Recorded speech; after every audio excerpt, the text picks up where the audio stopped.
CEE, Central Europe Explained, an IDM podcast series powered by Erste Group. Episode 33, Stakeholders or Spectators, Youth Inclusion and the Post-COVID Recovery. COVID-19 has been part of our everyday life for more than 2 years now.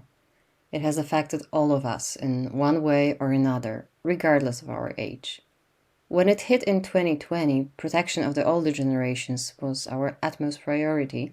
However, one age group suffered in a different way: young people. Although they were less threatened by COVID-19 in terms of physical well-being, they were more likely than older groups to experience financial and housing insecurity, unemployment, and mental health problems. Now, as states are trying to recover from the pandemic, we want to take a closer look at the role of young people in this process. Are they spectators or stakeholders? Are their needs and voices included in national strategies and policy-making processes? My name is Malwina Talik. I'm a research associate at the Institute for the Danube region and Central Europe based in Vienna.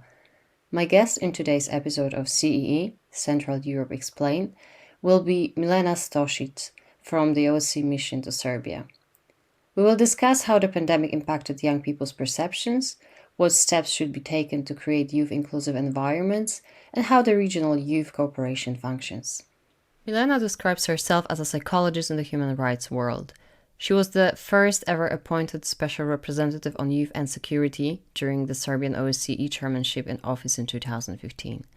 Currently, with the OSCE Mission to Serbia, she supports youth mainstreaming efforts as a youth focal point to the mission and the work with and for youth stakeholders in domains of participation, policymaking, human rights, and regional cooperation as a national program officer on youth.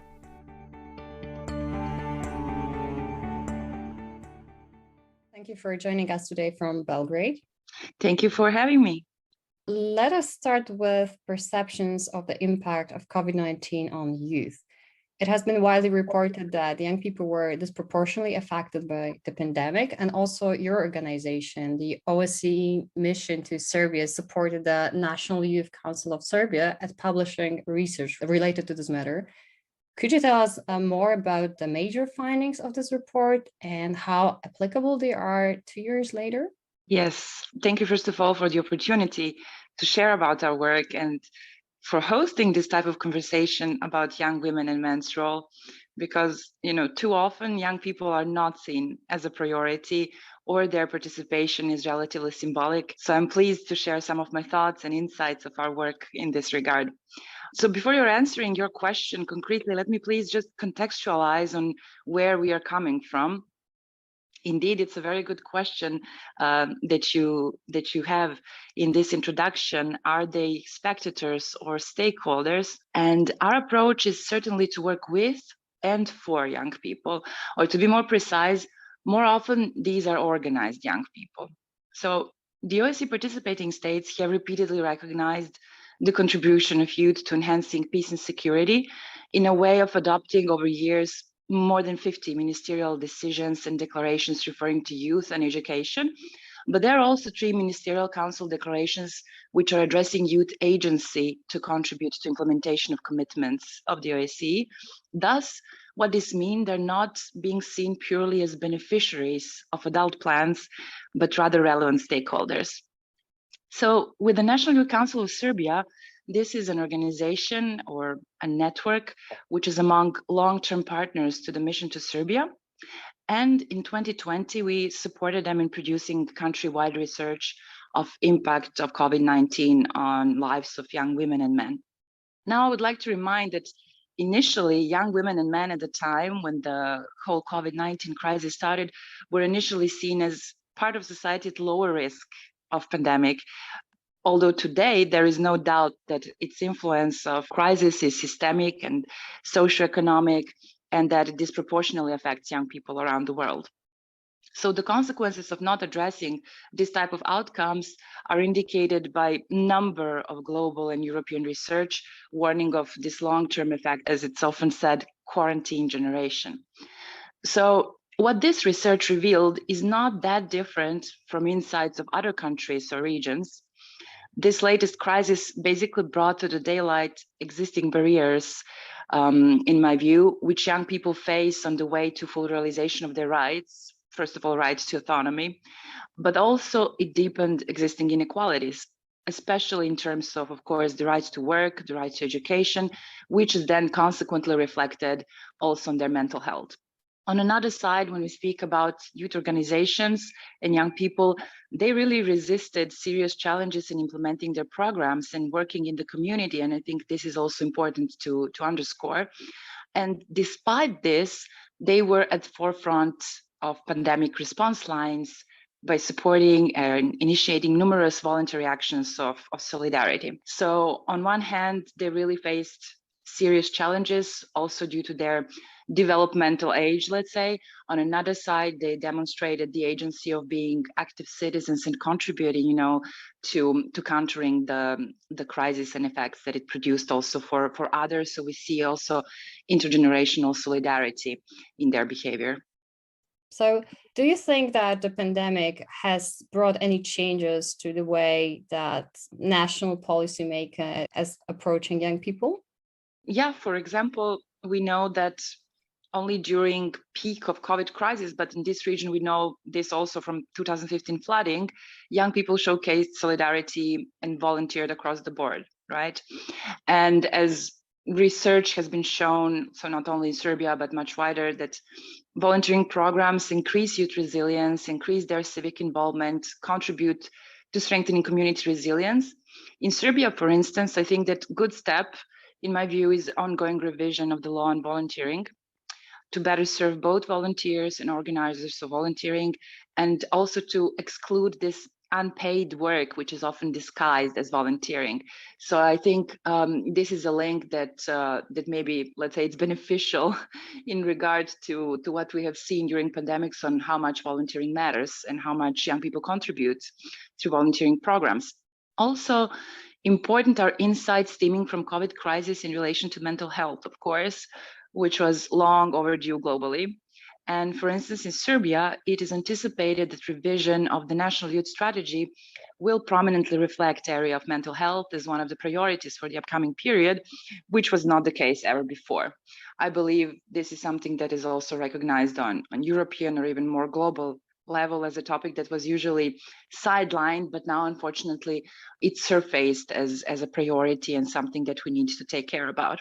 And we also saw on a broader level the challenge of sustainability of youth organizations, and then stakeholders like, for instance, Council of Europe's European Youth Foundation, they had special calls for COVID-19 activities or projects. And I think that this sort of example shows how actually bureaucracies can react promptly, but it also teaches us that more flexibility is needed in terms of dispersing these funds, that maybe emergency funds are welcome also, or that grant schemes can be rethought to be more user-friendly. Also, speaking of COVID-19 and what has changed, of course, it's early to say, but we definitely see that there is recognition that certain new insights must inform upcoming policies. So we also see initiatives such as the European Union designated this year as Year of Youth, and they also refer to it as that they recognize the toll that COVID-19 policies had on education of young people, access to jobs and mental health, and that with this kind of initiative, there is an aim to create new opportunities for young people in Europe. We also see that UN, of course, also does a great deal to promote youth participation. And for instance, this year, UN Secretary General's Youth Envoy Office, they publish a guide for public officials on implementing youth peace and security agenda on a country level, which I think it matters because this agenda, which is legally binding, really is a historical opportunity to challenge business as usual and to further youth involvement, especially if we understand security as human security, which involves also environmental issues and economical issues and beyond political or military. So there are definitely steps in good direction. There are two reports on young people in the EU which were published last fall, and they have somehow contradictory findings. And I wonder which of those findings would be most applicable in the Serbian context. So the first report is by the European Council of Foreign Relations, and it identified a growing generational divide, both within the European societies and across Europe, and it finds it very threatening. This report also states that young people, and here I quote, under 30 are more likely to blame governments and other institutions rather than individuals for the spread of the virus, end of quote. And on the other hand, there's this other report by Eurofund, which implies that young people's trust in institutions remained higher than other groups, despite the fact that the young people were hit harder by the COVID-19 crisis in terms of mental health and employment. To me, they are very contradictory. And I was wondering, which of them do you find more relevant in Serbia from your observations, and why? And do you know maybe why there would be such different results? Well, of course, it is impossible to generalize and to still draw very accurate conclusions. And, political and social realities differ much across the continent. Also, there is a difference in methodology being applied in research as quantitative, especially. But what I think it is important here to always remember is that young people are very, very heterogeneous group. And saying young people under 30 must assume intersectional approach. We cannot imagine a single representative of these young people under 30, right?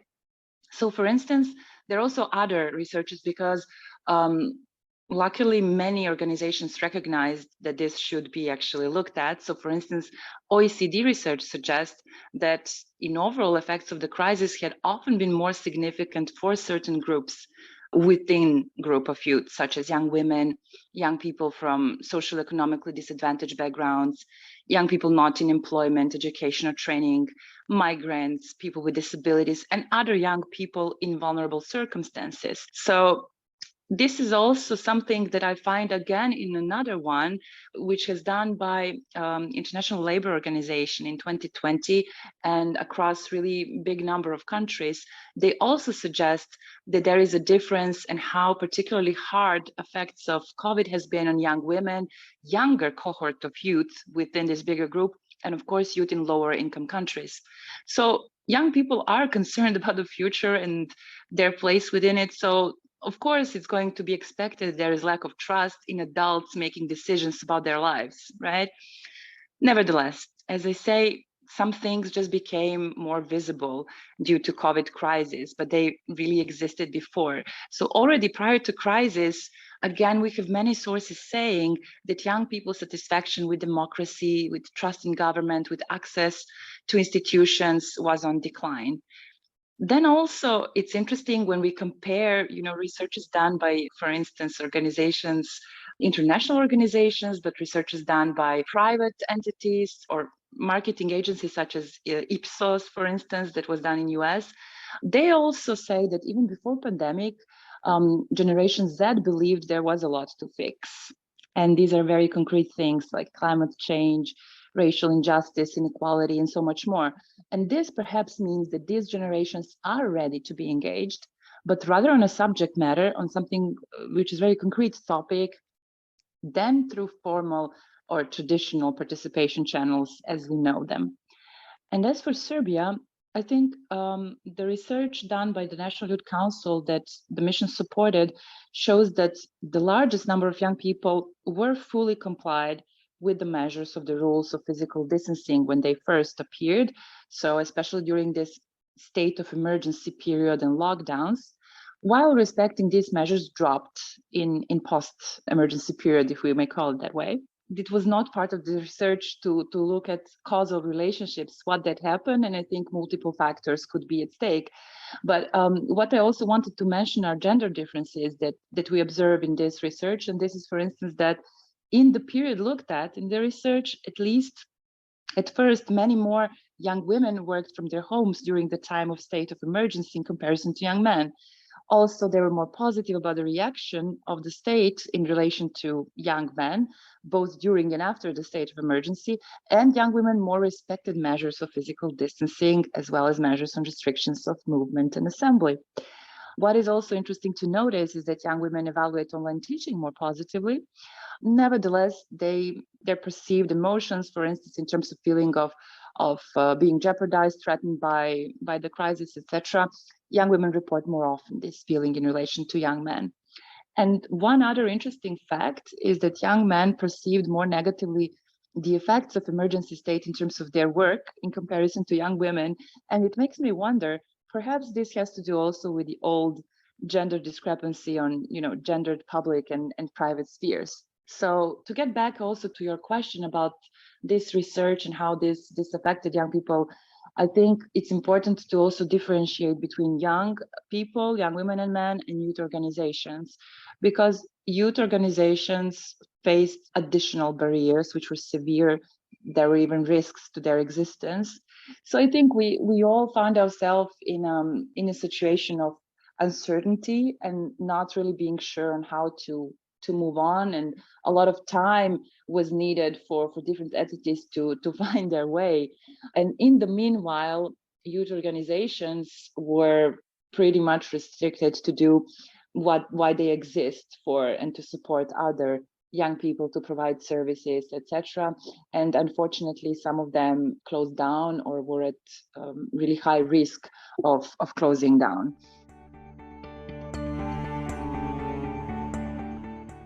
You have made a couple of very good points, and one of them as being that we often perceive youth as a homogeneous group, but this couldn't be more false because young people are very heterogeneous like any other group.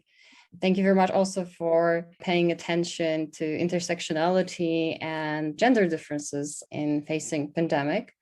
And you have also mentioned that young people are willing to engage. And my next question about the post-COVID recovery is connected to this point, because the pandemic is unfortunately still not over, but the recovery process has started. And now, what is the role that young people are playing or can play in this post-COVID recovery? Referring to the title of today's episode, are they stakeholders or are they spectators in this process? And is their involvement and opinion and views welcome, or it does not go beyond tokenism? That's a big question. And tokenism is indeed a big problem, which is tricky because oftentimes neither entities that try to involve youth are aware of it, but also often young people themselves do not recognize it. And I believe that barriers are different in different contexts. We have recently organized a series of online discussions on fostering inclusion of youth across policies, processes, and programs. And we gathered representatives of multilateral organizations, practitioners, youth organizations, governmental reps, etc. And tokenism is a topic that emerges all of the time. For instance, one 29 years old young activist, she was sharing that due to cultural frame of Central Asian country she's coming from, she used to always stay silent and speak less in the room with policymakers because this is a sign of respect. On the other hand, in US, she would make for a perfect box to be ticked as a young woman from a developing country. So this is just a single example of how a young person can feel like a token and not equal partner in conversation. And we mustn't forget that young people are, first of all, right holders, but also that listening to youth voices leads to better policy outcomes. Still, if we take a look at the, for instance, UN High Commissioner for Human Rights report from a few years ago, it is observed that youth participation is frequently restricted to consultation exercises rather than meaningful participation in decision and processes that have profound implications for their future.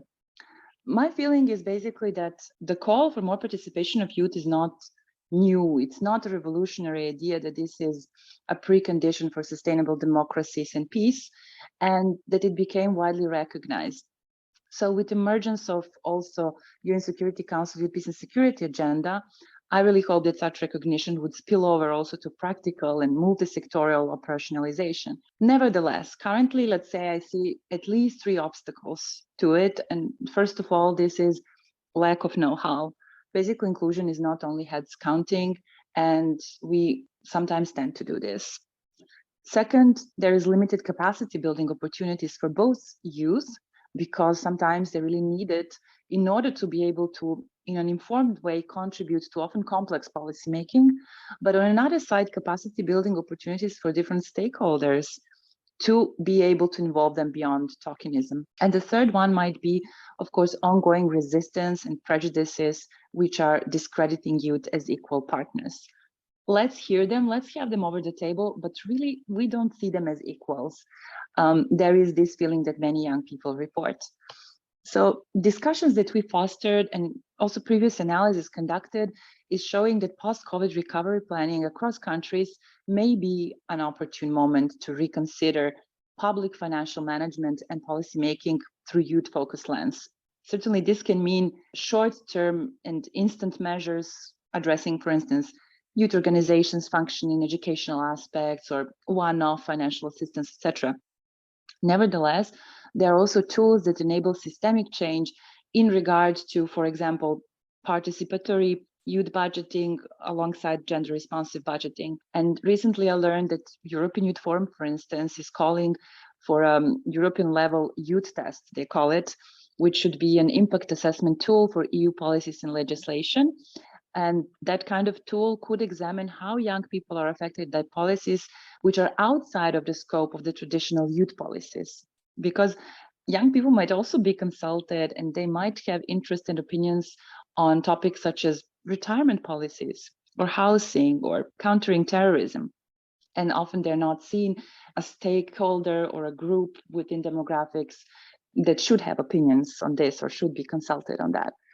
So what also our roundtable series brought as food for thought is, I think, important to emphasize recognition of role of national youth councils as the main youth stakeholders in processes that can mainstream youth considerations. And here I'm thinking about existing big processes such as voluntary national reviews, which are being done in relation to sustainable development goals, or universal periodic reviews in relation to human rights monitoring, or in the future, hopefully, we see also youth peace and security country level operationalization. And we have already examples on how not only national youth councils, their membership, of course, as well, participate in law and policy making in relation to legislation on youth, on volunteering, sometimes even labor rights. However, their ability to partake and to engage other civil society organizations is quite often dependent on the availability and continuity of capacity building, of financial resources,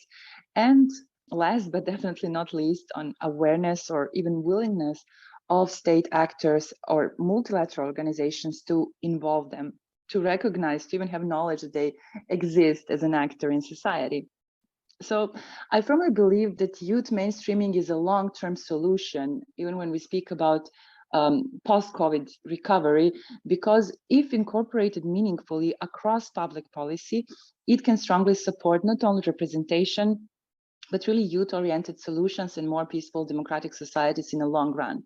So I would also like to mention that alongside our partners, we intend to publish in upcoming period a praxis paper on fostering youth inclusion, and there we will also be mapping youth mainstreaming practices.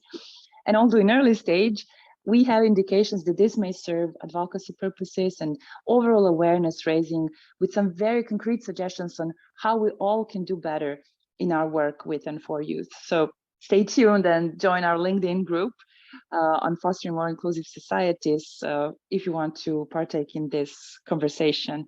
I can definitely recommend it, and you will find the link in the description of this podcast. Milena, what you're saying, we also know that youth organizations can be a very important actor in youth mainstreaming. Tell us more about how the pandemic have affected them in your region.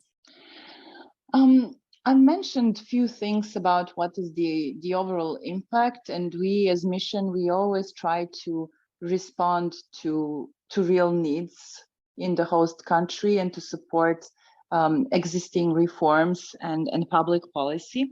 And definitely youth participation, youth involvement in public life is among those. I'm under impression that many youth organizations really found a way to continue working, to be innovative, to come up with out-of-the-box solutions, especially in terms of using digital channels of communication and digital tools. And many of them, I think, maybe even learned overnight, as much as some of us also had to do that, about the things and tools that we really did not use before. And they managed to do still their outreach towards their communities and to support people, especially in the peak time of COVID. What has continued, for instance, for us, let me just mention one example. We started, for instance, in 2015, a project that we colloquially call Humans of Albania and Serbia. And this was a multi-sectoral partnership where we gathered basically young representatives from civil society organizations from these two countries around joint skills development, joint initiatives creation, and building basically on their advantage as digital natives, which then placed them in a position of active agents whose voice hopefully was heard and whose ideas were supported. And on this occasion, I would like to recommend you to see maybe one of the outputs of this project. It's a short documentary. It's called Kismet. It's a Turkish word for destiny. And this one focuses particularly on the role of young women in this regard. So this started some years ago. Nevertheless, let's say that pandemic in a way affected a lot. Still, even regional or bilateral cooperation was something that young people managed to still maintain in a way, even digitally. So at the end of last year, we helped in formalization of commitment of National Youth Council of Serbia and National Youth Congress of Albania, who signed memorandum of understanding towards advancing youth cooperation on this bilateral level. And this was also endorsed by line ministries and by Regional Youth Cooperation Office, which is important intergovernmental mechanism in this region, enabling more people-to-people contact. What is also interesting to mention is that this year Tirana is the European Youth Capital, which is a very competitive title to obtain, and is the first capital city to ever get it. And second in our region, Novi Sad had it in 2019. I believe we need to appreciate efforts that people behind organization of Tirana European Youth Capital had to put during COVID time in order to make preparations and to make things happen this year, which I guess is still a challenge one way or another. But what I wanted to mention here is a small detail. They opened the call for youth initiatives in the light of this title, and imagine they received 982 proposals. And I think this speaks tons of youth readiness to engage when given a chance and resources. And I really look forward to witness some of their projects. It might also be that some slow walk during pandemic also gave birth to more enthusiasm and motivation, but this is really impressive, this number of ideas that they received from young people in Albania. Nevertheless, for this kind of thing to be possible in a sustainable manner, I think that multi-sectoral partnerships must be fostered and that young people need to be asked for their needs. This is, for instance, one good example. But also we need to systemically enable space and conditions for young people to contribute as active citizens. And I think this is something that all different stakeholders, including also those who are not necessarily super focused only on youth, could be contributing to. And we see this also, this tendency in private sector, in business sector, right? Where you have in some of the big companies introduction of mechanisms such as youth shadow boards or similar, whereas they really want to tap into this demographic group and understand their attitudes, their habits, needs, etc. And I think this is the way to go also for state actors, also for multilateral organizations. And in the long run, of course, if through youth mainstreaming we enable more participation in all of these aspects of public policy and of, just everyday life of people from local to national and international level, of course, that benefits entire societies and not only young people themselves, but naturally also it's an investment in future. Absolutely. We're now slowly coming to an end of our podcast. There is a bonus question for you. Is there any piece of art that you associate with our today's topic? It might be a painting, it might be a book, it might be a movie. Is there anything that you would recommend to our listeners? Yes, actually, this is my favorite question. I'm a big fan of Malcolm GladwellThe books. He made a name for himself already in New Yorker as a journalist. Nevertheless, I think it's his first book. It's called The Tipping Point, How Little Things Can Make a Big Difference, is something that I find entirely interesting and inspirational.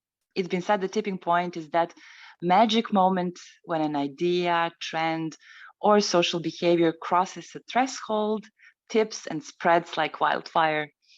So the interesting angle here for me is how change and progress happens, or actually, does it happen, or we do something about it? When and how it's not always about quantities. I don't see it necessarily as a prescription, but a way to reflect, as the title suggests, how little things can make a big difference. So in relation to youth participation in societies, there might be two angles to it. One is certainly that participation argument can be built not only on electoral body size potential, and another, which is, I guess, also food for thought for any individual, is change triggered by critical dissatisfaction, or we can achieve progress also from the position of relative privilege? So that's the first one. And when it comes to the piece of art that I recall and I really deeply love, this is a painting by painter Ilya Repin. It's called What a Freedom, and it was done at the beginning of 20th century. So in the context, towards 1905 Russian Revolution, which marked transformation from the Tsarist autocracy, some interpret it as the youth who never lose sight of their audacious expectations and joyful hopes, not even when swamped by adversity. Because in this painting, what we see is a young woman and a man being joyful, careless, and they jointly stepping through the troubled weather and crashing waves. So even without looking into concrete context of the painting, I believe that such message may resonate with certainty of enthusiastic change that youth anywhere can bring. And on a more personal level, as if it's saying that whatever storms one may face in life, one prevails as their attitude towards life is one of joy, love, of lightness. It can also be about the strength of togetherness in hard times, and of how inner emotional life has supremacy over external stimulus. And finally, for me, it's also about the love for life with a touch of survival instinct. And that was a really beautiful concluding reflection to our podcast, which connects surviving difficult times such as pandemic, at the same time connecting to youth very well. Thank you very much for that. Thank you also for sharing your expertise, your reflection and thoughts with us today. Yeah, thank you, Malvina, as well.